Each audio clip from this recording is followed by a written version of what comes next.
Welcome back to the CSP Elite Baseball Development Podcast. I'm your host, Eric Cressey, and this is episode 218. We've got an awesome CSP Massachusetts intern alum. He interned with us all the way back in the summer of 2008 and was one of the most curious folks that we've ever had in the internship. And sure enough, that curiosity was something that gave rise to an amazing career in strength and conditioning. He's doing some really cool stuff in the NHL right now. And I think this was a great discussion. Baseball and hockey seem maybe different, but at the same time, there are a lot of similarities with the violent extension rotation and how they have to manage the loss of range of motion over an extensive competitive season. Baseball plays a ton of games, but it's actually a shorter competitive season than hockey, which plays fewer games, but the season seems to last for absolutely forever. So really enjoyed this conversation.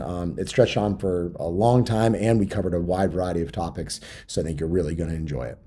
This episode is brought to you by AG1, the most comprehensive NSF certified for sport daily nutritional supplement I've ever tried. With so many stressors in life, it can be difficult to maintain effective nutritional habits and give our bodies the nutrients they need to thrive. As a father of 3 young kids and a co-founder of multiple businesses in multiple states, on top of still being an avid exerciser, I know that busy schedules can really take their toll on us. Whether it's poor sleep, exercise or life stressors, environmental factors, or simply not eating enough of the right foods, we can wind up deficient nutritionally. This is where AG1 can really help. It's a game-changing nutritional insurance policy. They simplify the logistics of getting optimal nutrition on a daily basis by giving you just one thing with all the best things. That's why I use it daily, as do several of my family members, and we recommend it to our athletes. One scoop of AG1 contains 75 vitamins, minerals, and whole food sourced ingredients that work together to fill the nutritional gaps in your diet. They support energy, focus, digestion, and recovery. And this can happen for less than $3 per day and without taking multiple products.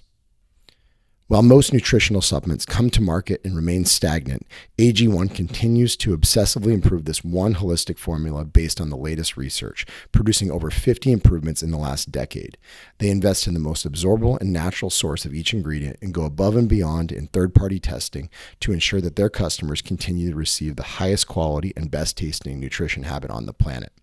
Whether you're keto, paleo, vegan, dairy-free, or gluten-free, it'll work for you.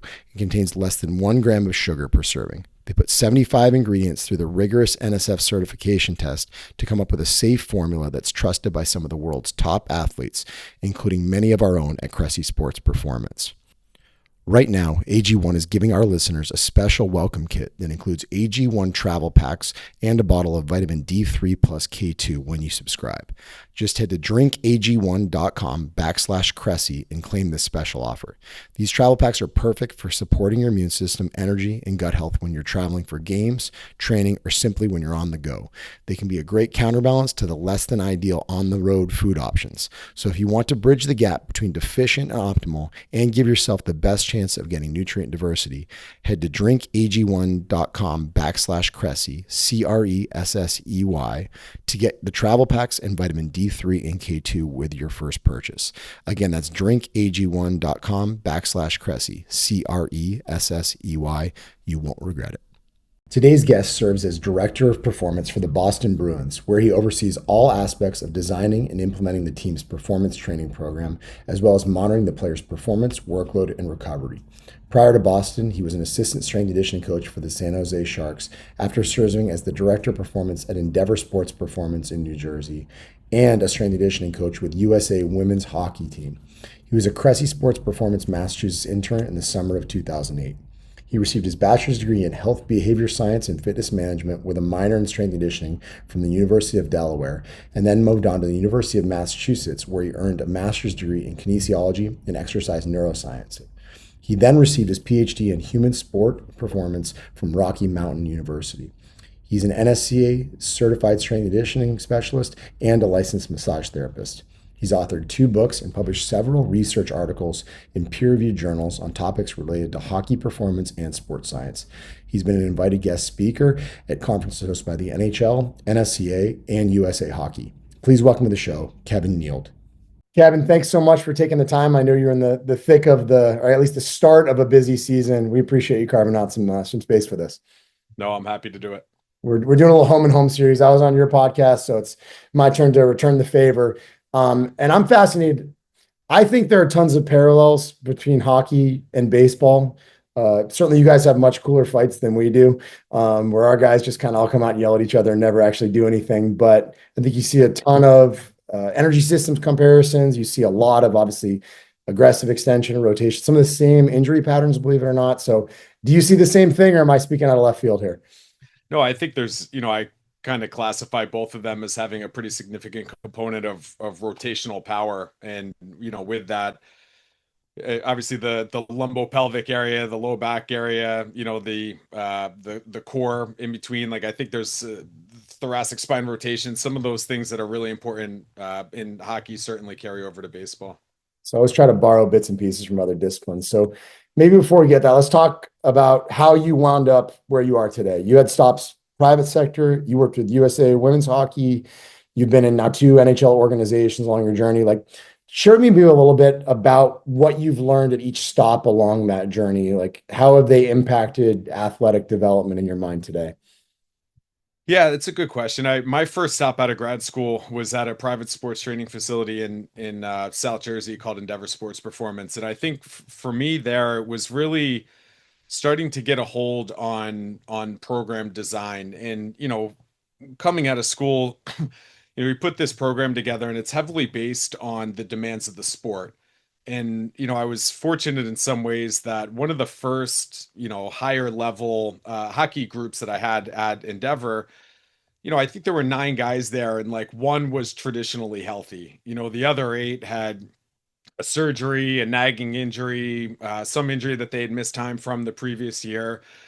So I really quickly realized that, the sport, whatever you have designed from a programming standpoint, needs to account for some of these individual differences. And, that transitioned a little bit into using assessments to drive programming, looking at things from an injury risk standpoint, and, altering exercise selection to make sure that you're accounting for the fact that guys are moving in different ways. They're able to load certain exercises, lend themselves to, certain structures and injury histories a little bit differently. So, and then I think while I was there, we started to get more into using testing, more traditional sprint jump, strength testing, conditioning tests to identify what the makeup was of the player from more of a physical development standpoint. And, it was there that I really started to look at not programming as much based on the sport as much as what the individual needs were relative to the expected demands of the sport. So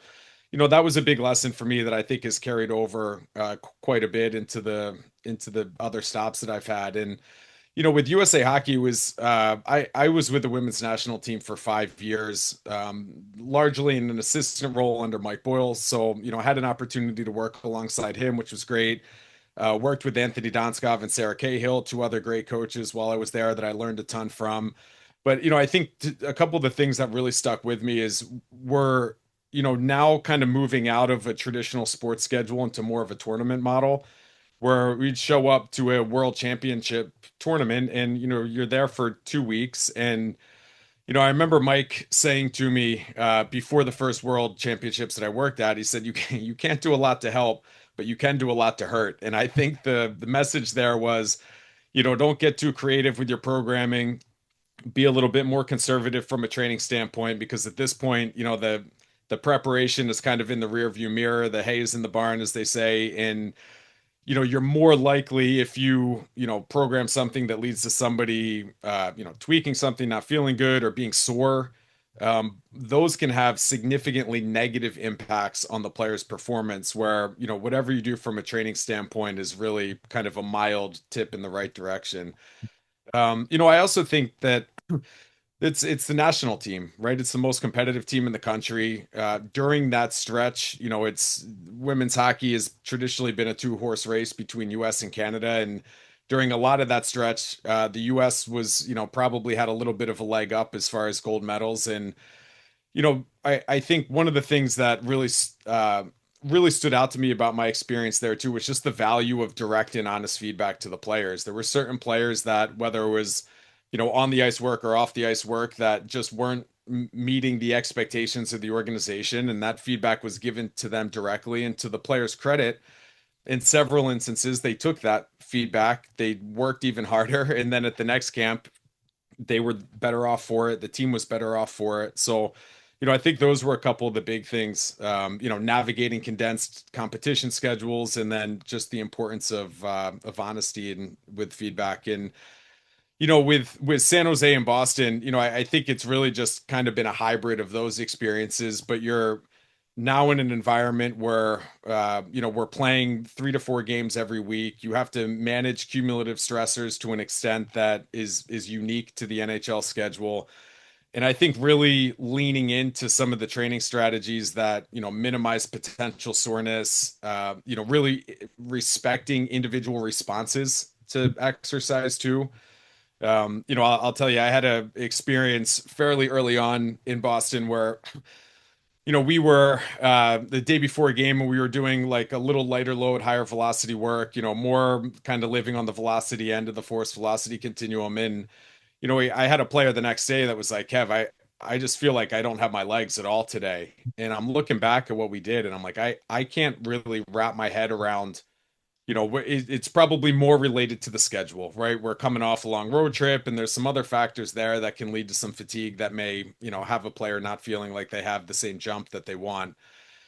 But then there were other instances where that same feedback came up from the same player, and it's been interesting because in that case specifically, I had another player on one of those days come and say, like, I feel amazing. Every time I do this the day before a game, I feel like I'm faster. I'm have good energy, have good legs.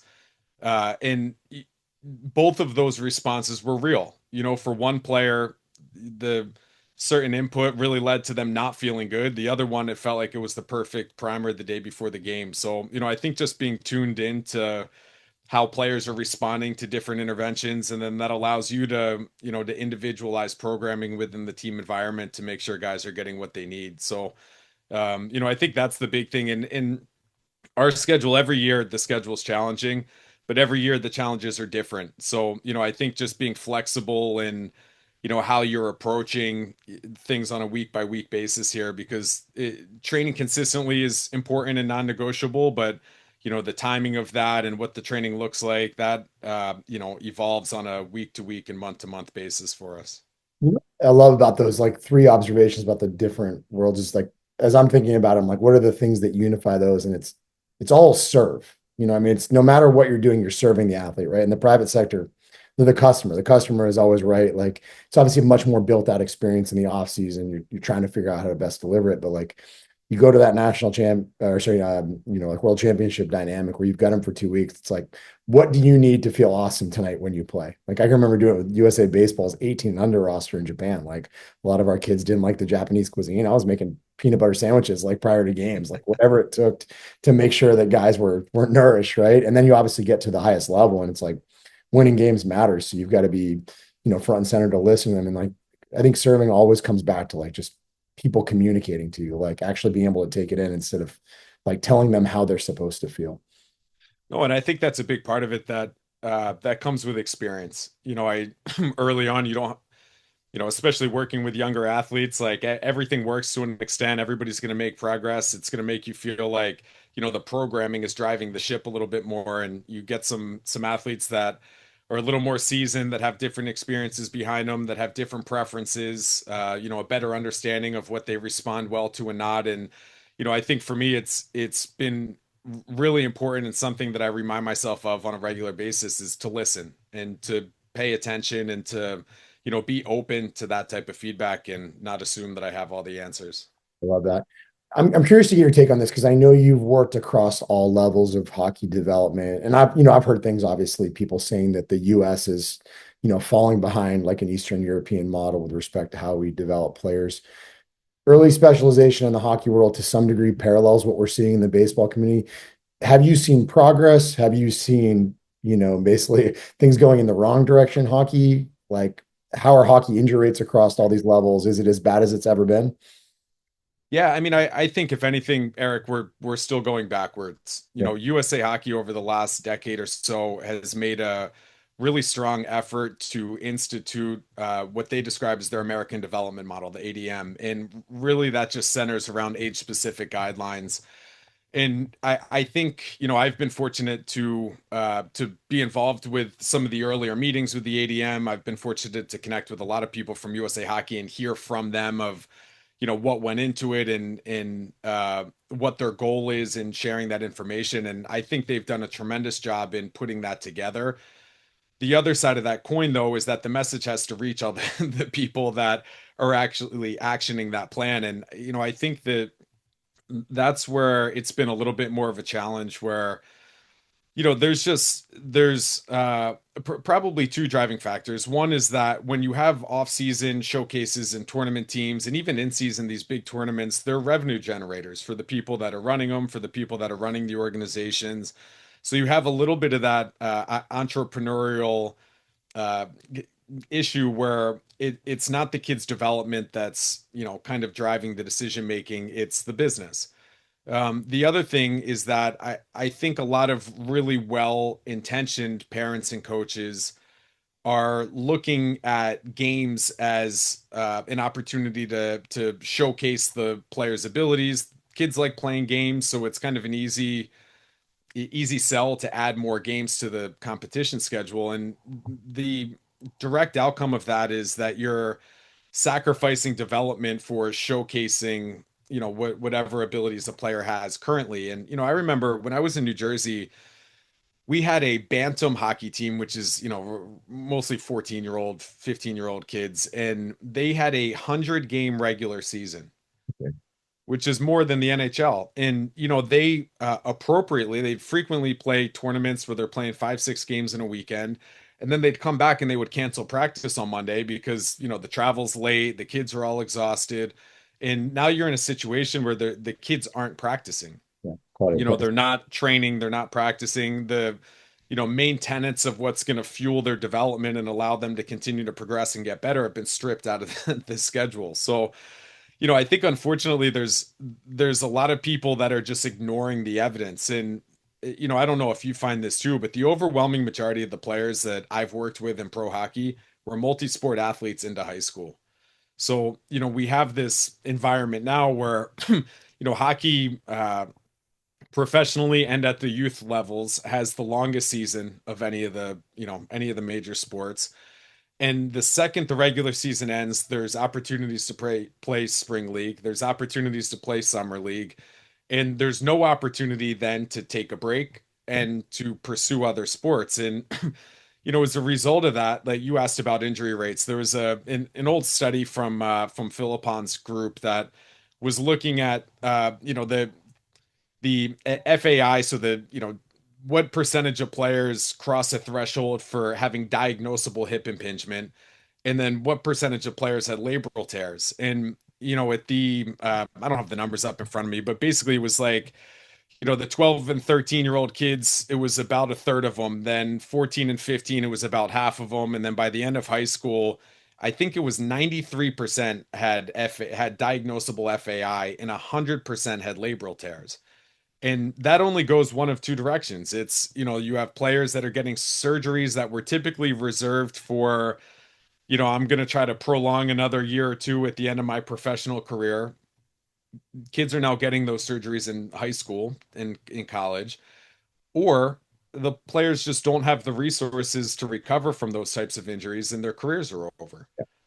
And, I think we have a tendency to maybe celebrate the exceptions, the ones that survive that system and say, well, this is what so and so did, and ignore the fact that there's thousands of kids in every sport that are dropping out of the sport at 14 or 15 years old, burnout, pressure from parents, communication styles from coaches. Those are the most frequently cited reasons why kids stop playing.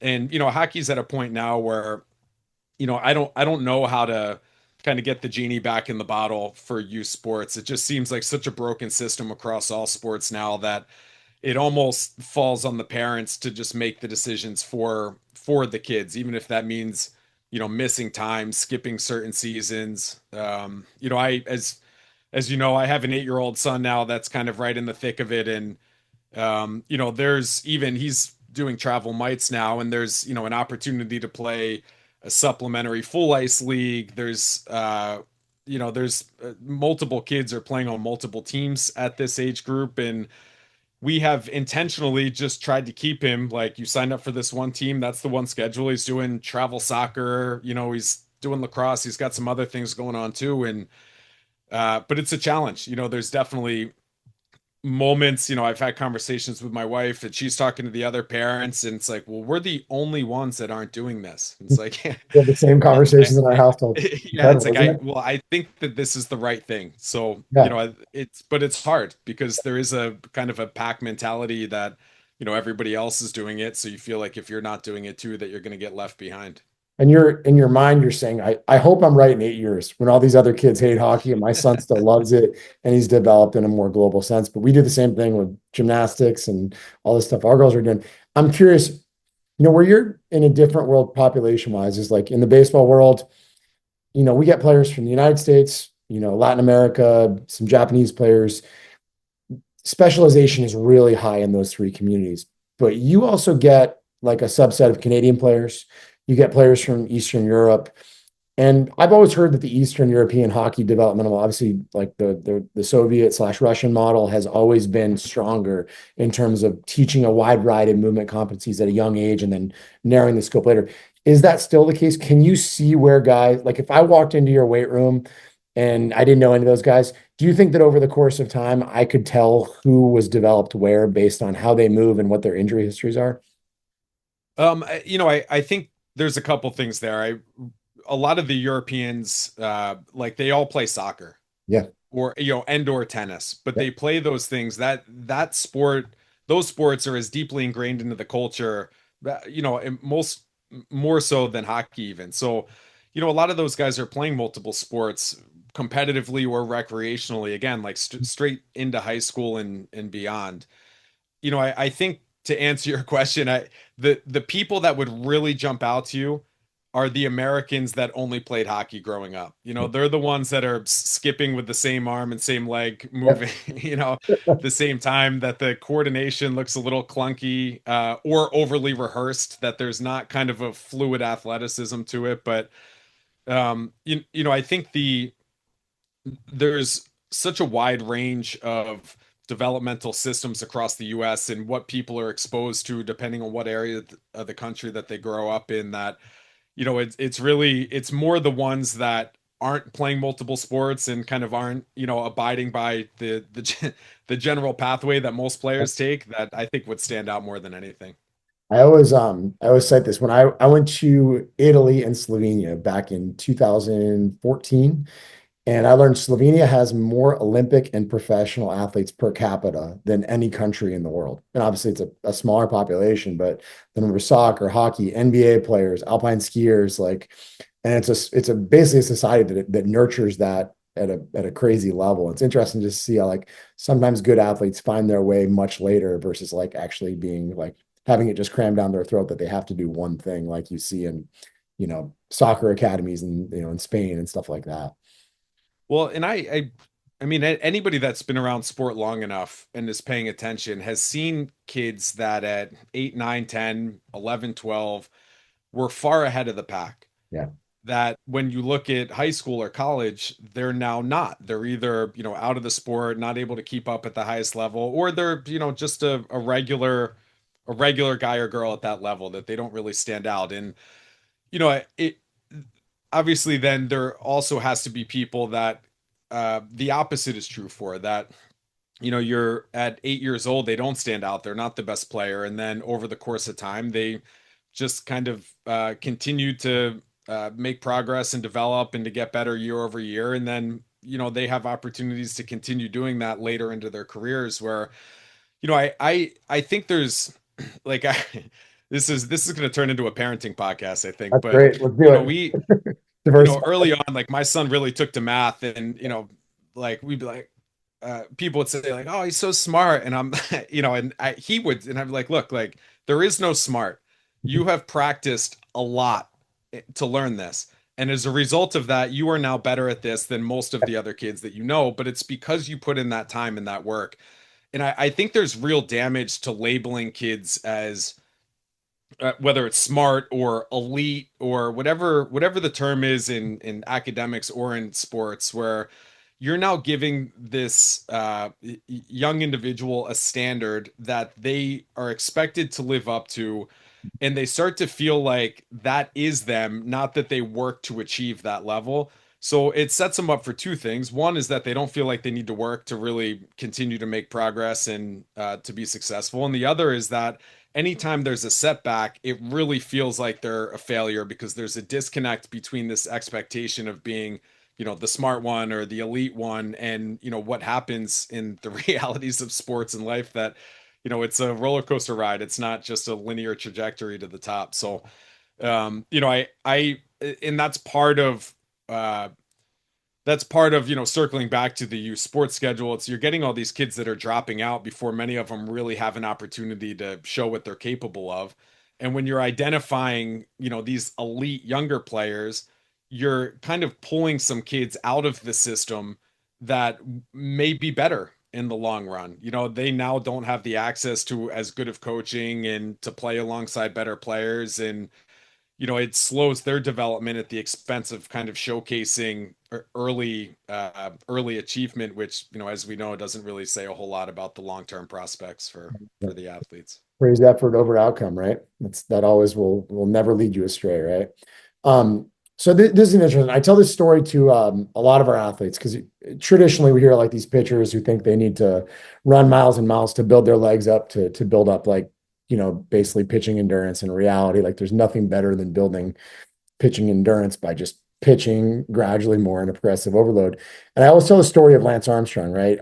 Best cyclist potentially of all time, and literally he retired, he ran the New York Marathon, and there's a quote that said that was the single hardest thing he's ever done athletically, right? So work capacity is incredibly skill specific. So I'm curious, do you find that's the case in hockey as well? Are there guys that are extremely well conditioned on the ice but don't test as well on other modalities, whether it's the Versa climber or the bike or whatever else you might do, or is it a one for one type thing?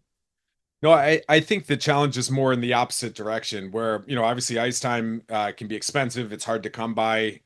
So there's a significant portion of the off-season conditioning that players do that takes place off the ice, whether that's, running, whether it's the assault bike, Versa climber, some of the tools you mentioned. And, for the players that, again, everybody treats their off-season a little bit differently, but pretty consistently for the players that take a long time off the ice and hammer their conditioning off the ice, those first few skates, they don't feel good on the ice. And they're, exactly like pitching, skating is unique, and it requires a progressive ramp up in exposure for players to express the conditioning and some of the physical development that they've worked on off the ice, for them to really feel that benefit on the ice. So I think there's certainly different strategies that we can use to mimic the feel of that. I prolonged low position iso holds are one that players feel like really helps them.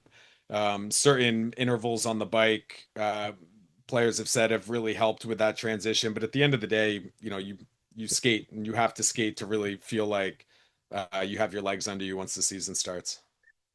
I recall a study, man, this is probably dating me, but a long time ago they looked at all of the measures at the NHL Combine and then followed guys over the course of a career. And it basically they came to the conclusion that body composition, so body fat percentage, was the only thing that they tested that really predicted NHL success. I think we also know like this was a far, in the past where, we didn't have force plates, we didn't have access to GPS, all these different things.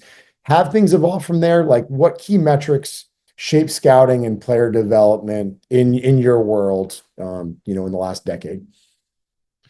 Yeah, I mean, I think lower body power is the most impactful screening strategy that we pull out of the combine. And there's a few different tests that you can glean some insight into the players' capacities there. Jump height and some of the different force plate metrics is certainly one that is important and has been around long enough that, the scouts, front offices, everybody's kind of familiar with that movement and what that's telling you.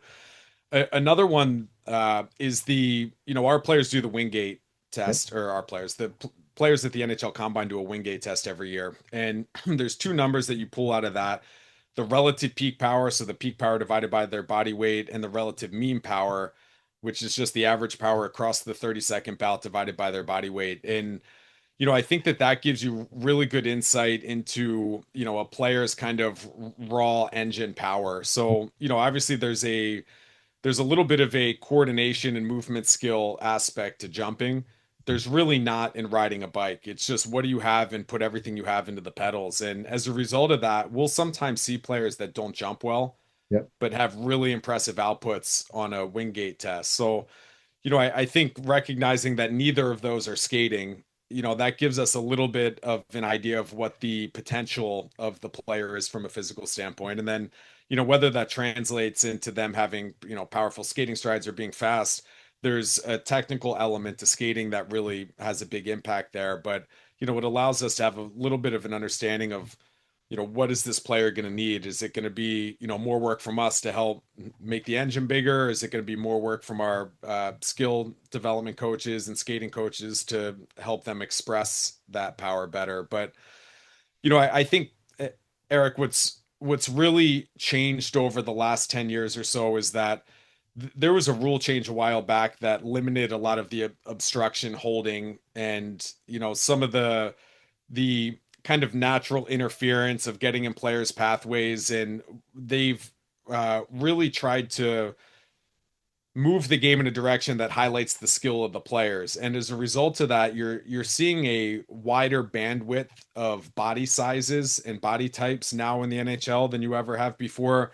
It's way more likely that you can be successful as an undersized player now than it has been at any point in my lifetime. And I think as a result of some of those changes, anytime you're looking at physical testing, it's not as much of a like hard cutoff. This player is not going to be able to make it. It's really, what is this player's playing style? What is allowing them to be successful?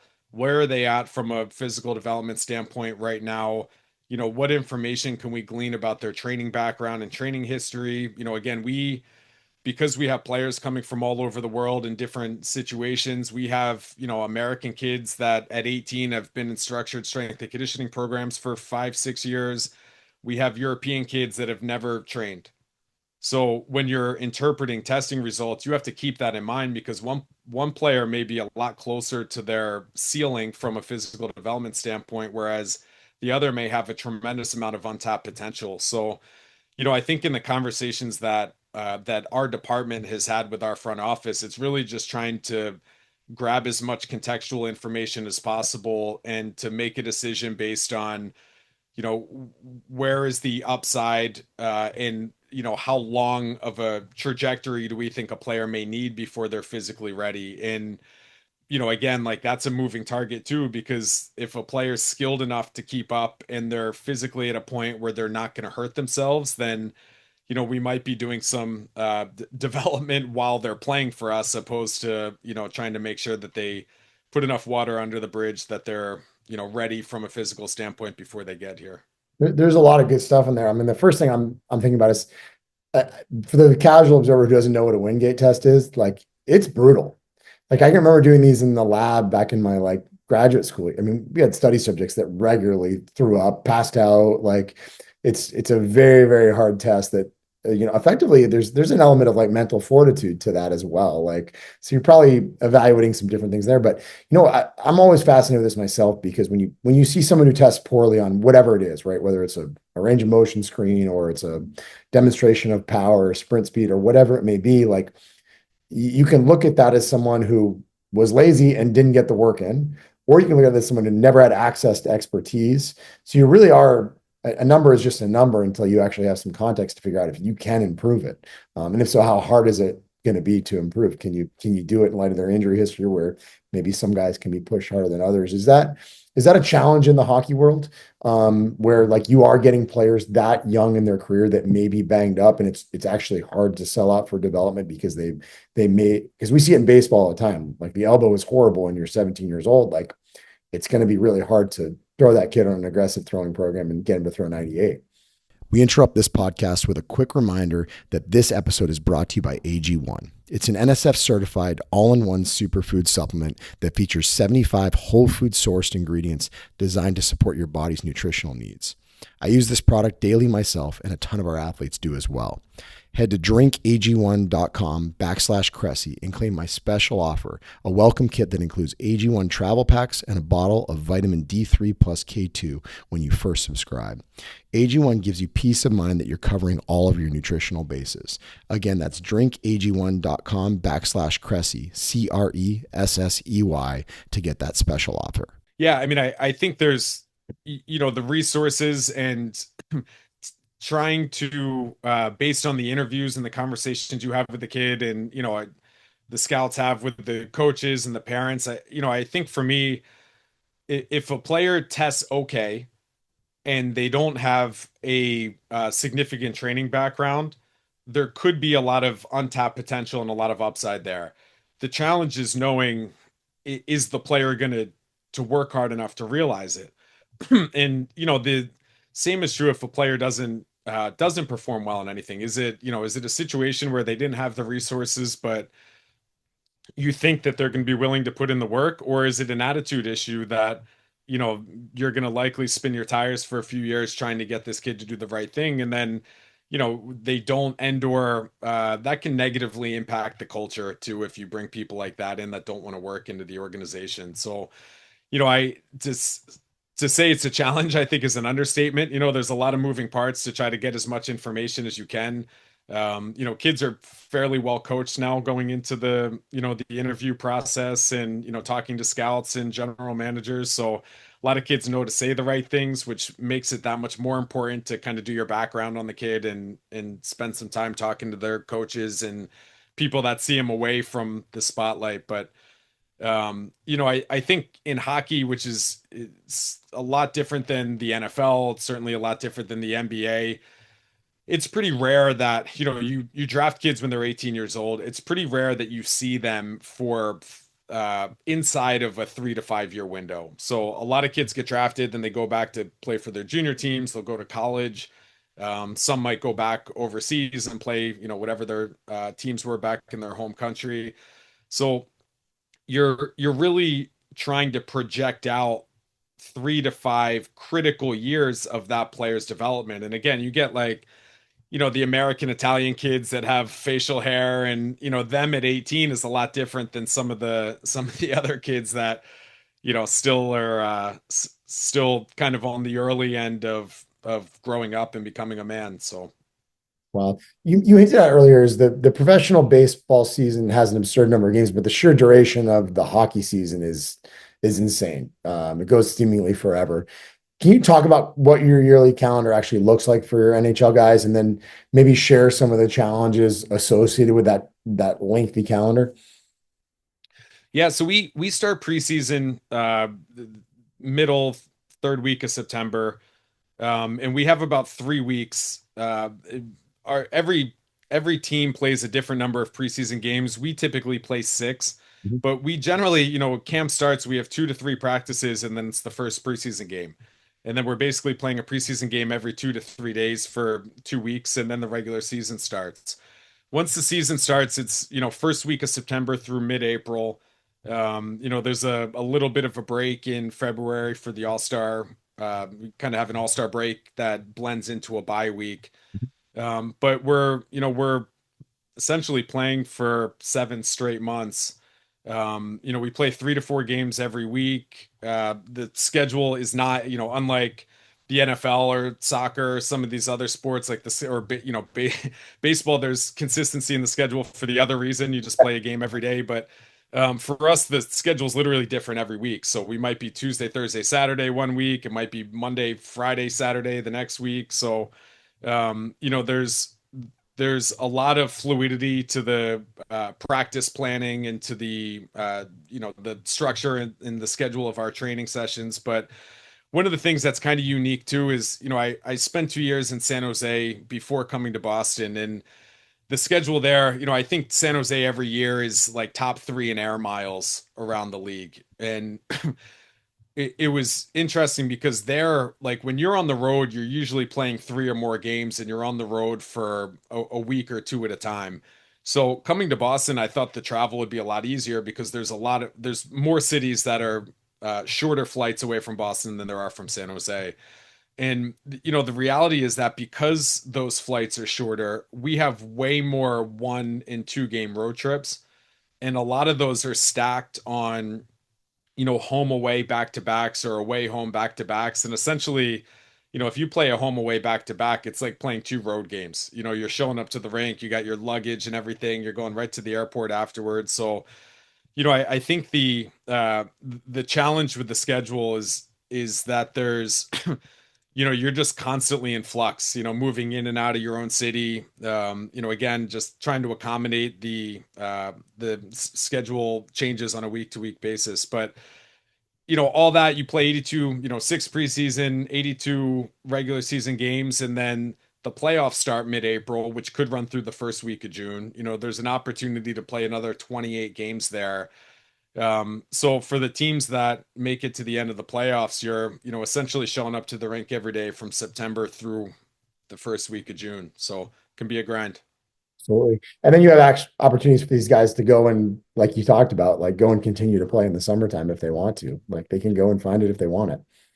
Yeah, and I think this year is going to be interesting because we have a longer break in February for the Olympics. And what's going to happen with the Olympics is that every team's best players are going to go represent their country when other players are getting some much needed time off at that stretch of the season. So, you saw a little bit of this last year. They did a Four Nations tournament that was split between Canada and Boston actually, and it was similar in that you have some of these players now that are going to represent the U.S. and Canada and Sweden and Finland, and then coming back to continue on, and they never really get a break where other players do. So I think it'll be interesting to see how teams come out of this Olympic break. The teams that are more heavily represented, do they have a little bit of a harder time maintaining that down the home stretch?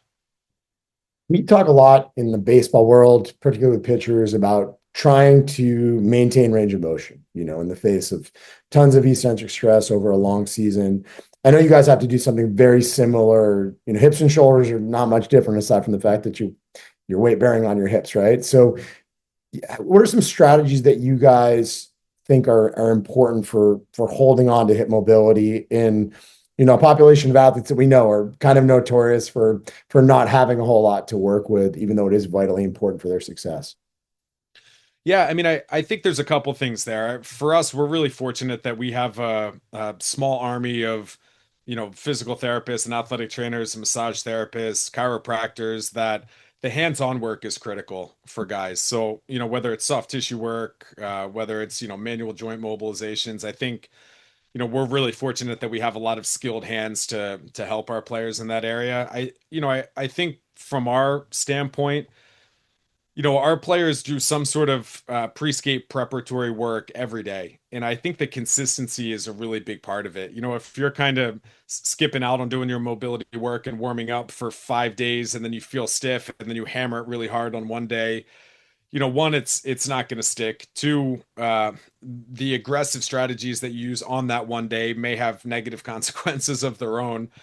So, I think the consistency is really important, but we've gotten a lot of mileage out of sitting on lacrosse balls in different positions. And, there's some areas, I think everybody remembers the first time they had ART done on their psoas. There's like certain areas that a lot of players commonly hold tension in that don't get touched a lot because of where they're located. And for us, like the posterior hip capsule is one, the lateral hip is another, that posterior adductor magnus area is another, that pretty predictably, if we can spend some time with the lacrosse ball, not rolling as much as just sinking and breathing and trying to let some of the tension dissipate, that can go a long way for a lot of players that kind of have some of the subclinical stiffness and tightness in those areas. And then we every day will go through several different hip mobility exercises that are addressing the hip through different planes. And I think that that's important too, is players kind of get married to certain routines that I kind of use the analogy of the Grand Canyon. Like if you dig your finger through the sand, there's this small little groove there. And then if you keep pouring water in that groove, the groove is going to get deeper and deeper and it's going to get wider and wider. And that's essentially how the Grand Canyon was formed. It's you're getting these wind and water pathways that continue to wear through and erode a certain pathway.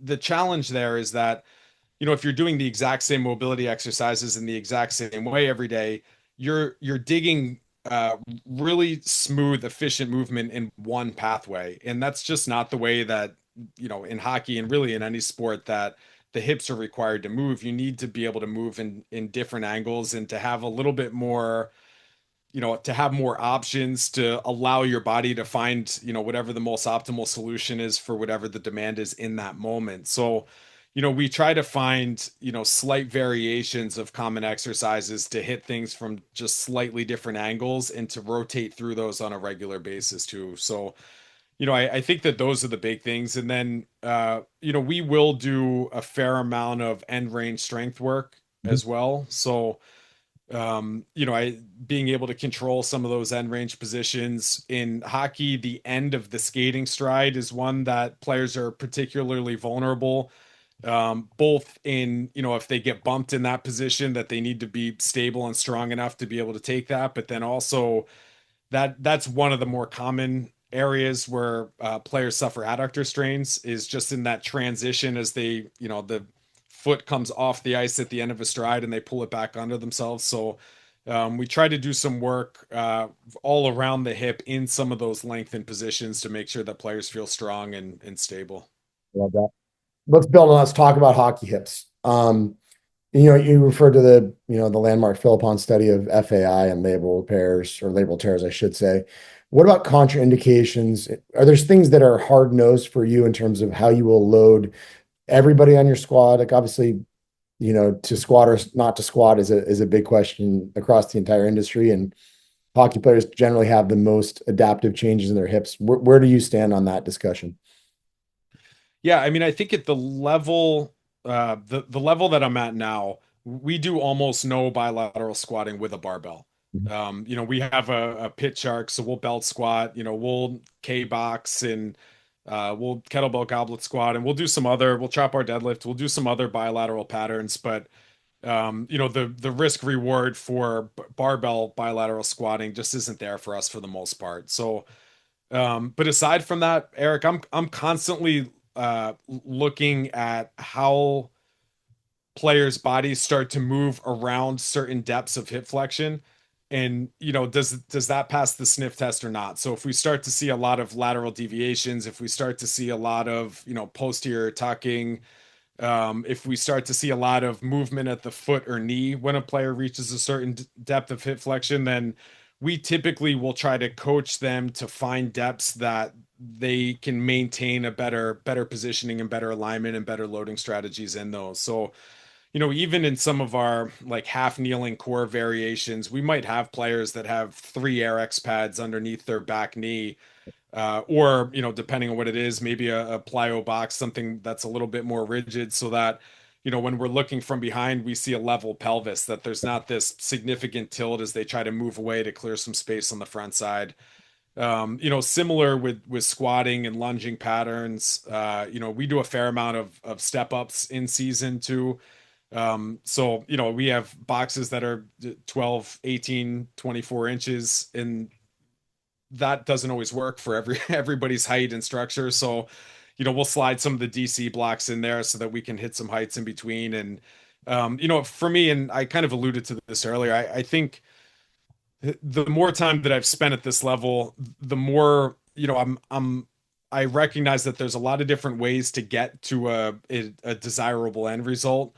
So, if there are really strong player preferences for certain exercises, or there's certain things that they really don't want to do, we have a pretty wide toolbox of ways that we can, help get the stimulus that we want using a variety of different exercises. So, I think from a lower body loading standpoint, it's, what does their structure allow for? What can they do safely? What can we use to load them in a way that we're going to get the outcome that we want? And whether it's bilateral squatting or more single leg variations or whatever the case is, there's a lot of different options to get the end desire that we want. Maybe this builds on the last question. What's something that you have changed your mind on? Maybe something you did in the past that you stopped doing, or something you used to not do that you've started to incorporate now? Well, I just mentioned that we do quite a bit of step ups throughout the season, and I think that that was an exercise, early in my career when I was first exposed to it. It was, guys had heavy bars on their back and they're stepping up, and there's, a lot of push off on the down leg, and there's, kind of this worm S shape as they step up onto the box. And I would say for the first, I don't know, 5 to 10 years of my career, I didn't really program that exercise at all. And then, we started to look for push dominant single leg patterns that have a lot of carryover with early acceleration on the ice and in running for that matter. And we started to come back to that a little bit and just loaded it with dumbbells where there's a little bit less of there's a lower center of gravity. It's a little bit easier to control torso position because you're not balancing the weight on top of your shoulders. And that's one that in season we're very aware of minimizing soreness with the players. Again, like we might be playing 3 games in a 4-day stretch, or a game every other day for 8 days. So we don't really have a window to recover from that, post exercise soreness like we might in the off season. So, step ups are an exercise that is concentric dominant, never produces any soreness, but you can get some good outputs in a single leg push dominant position that has some relevance to skating. I love that. What about the other end of the spectrum? What's something that is a new frontier out there that maybe you're aware of that you're either researching now or excited to learn more about? I think it's the idea of being able to now test for mitochondrial function. I think that we've now anybody that's taken a biology class has heard that the mitochondria are the powerhouse of the cells. I think they're also involved in a lot of signaling that have some other implications for health. Mitochondrial dysfunction is linked to almost every major disease. And then from a sport performance standpoint, it's huge. It's your energy driver. So there's a company now that has a really unique way to basically do an at-home blood test. You can ship it in, and then they're able to pull some of your biochemistry and insert it onto live cells, and then stress test those and see how your mitochondria perform. And that's an area, whether it's uh, red light therapy or methylene blue or zone 2 cardio, which I think most people don't understand the actual definition of. But there we hear of all these strategies that are supposed to improve or impact mitochondrial function. And I think now, maybe for the first time ever, without doing muscle biopsies, we have a way to potentially audit that. So that's something that I'm pretty excited about and could be interesting. I love that. That's next frontier. I have not admittedly delved into it at all, but certainly very, very important. And biopsies are not fun to have or to do if you're in the research world. So Yeah. that's something that could be a difference maker. All right, we always wrap up with a lightning round. Basically stolen directly from our friend Mike Robertson. What's one lesson? And I knew college age Kevin Neeld well, without a doubt, the most curious intern we ever had. You always had very good questions. When I describe you to people, I say you had the most breadth to your knowledge when you walked into an internship, is you had been curious across 30 different kind of components of our industry. So your questions were always very well phrased. And this is like 2008, 2009, I want to say. So if you could go back and give college age Kevin Neeld a lesson for his preparation in strength and conditioning career, what would you tell him? Yeah, I mean, I think three things.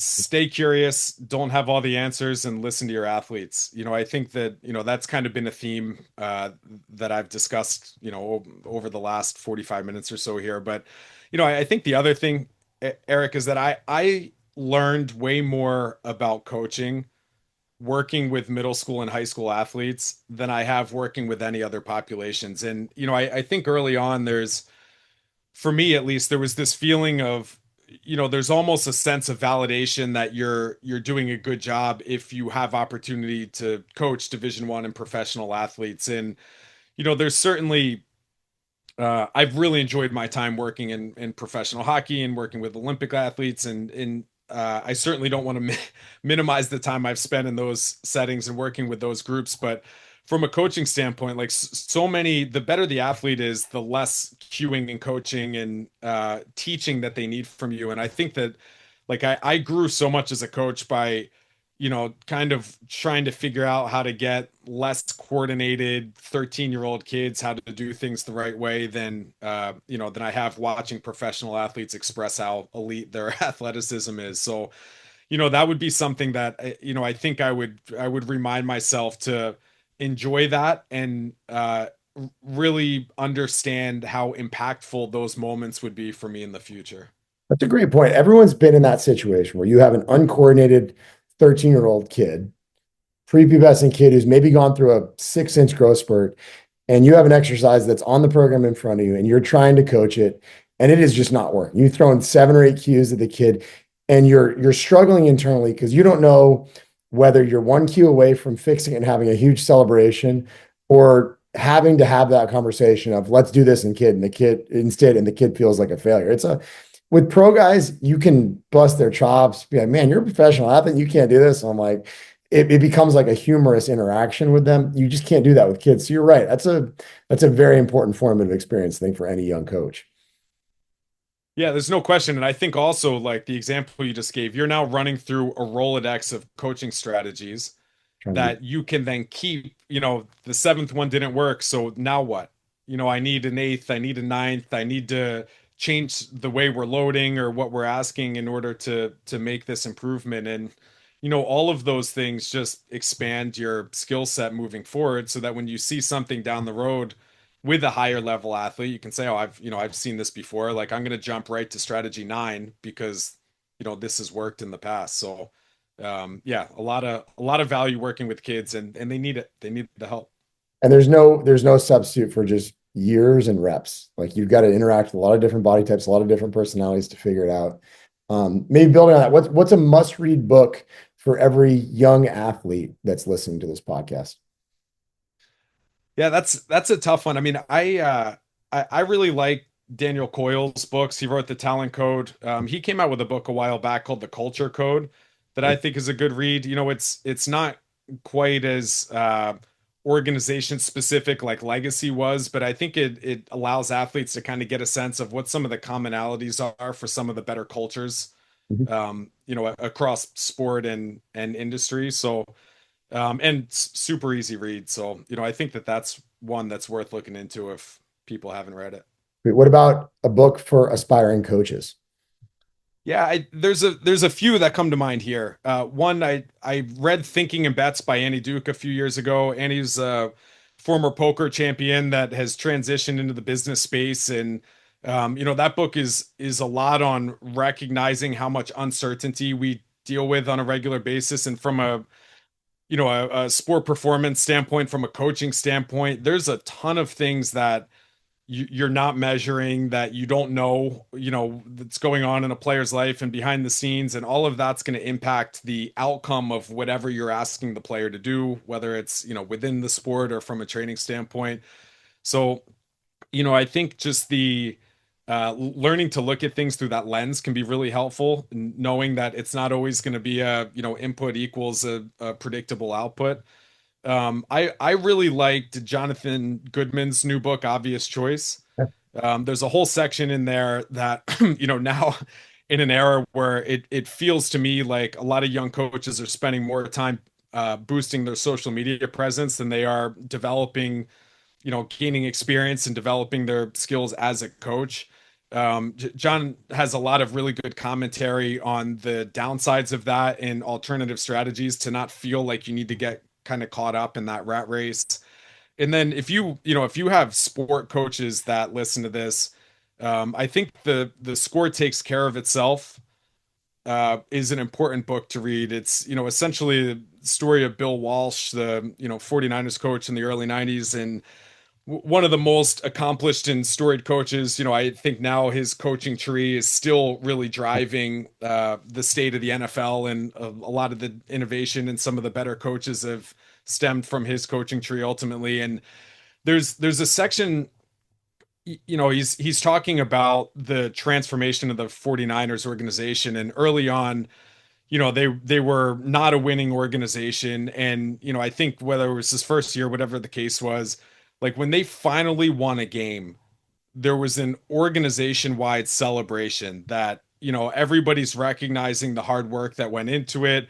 Everybody's proud of the people around them, and there's just a lot of joy in celebrating that moment. And he talks about how a couple championships later and later in his career that the bar has moved so much. The expectation is that you win. So when you win, that's what you expected. When you lose, it's just disappointment. And the joy and the understanding of we're all in this together, we should celebrate the accomplishments. Finding joy in the participation and in the work was just completely stripped away for him, and that was one of the factors that led to him stepping away from coaching. And I think anybody that's been in an organization that goes through an unsuccessful stretch, Mhm. how good those wins feel. Yeah. And anybody that's been a part of a season or several season stretch where you're expected to win, you can relate to that feeling that it's easy to just, we either did what we expected to do or we're disappointed. And I think that's a hard thing to maintain. And I understand the balance. You don't want to lower the standard by any stretch, but I think finding opportunities to celebrate the wins and to I really agree with recognize achievements, even if you're, ultimately a consistently successful organization, is important. That's awesome stuff. Where can folks find more about you? I know you got some books out there. You've got some great online presence, podcasts, your own. Where's the best place for them to locate Kevin Neeld online? Yeah, my website's probably the easiest place, just kevinneal.com. I do have a podcast, the Evolving Performance Podcast, that we just released the episode that you were, I don't know when this will come out, but a lot of positive feedback on that one. So I'd encourage people to check that out. And then I'm mostly active on Instagram. So as far as social channels, that's just at Kevin Neal too. So pretty easy to find. Awesome, man. Well, we appreciate you carving out some time. Like I said, it's early going in your season, so I know how busy it can be once you get going with that. So thank you for making some time for this. Cool. No, happy to do it.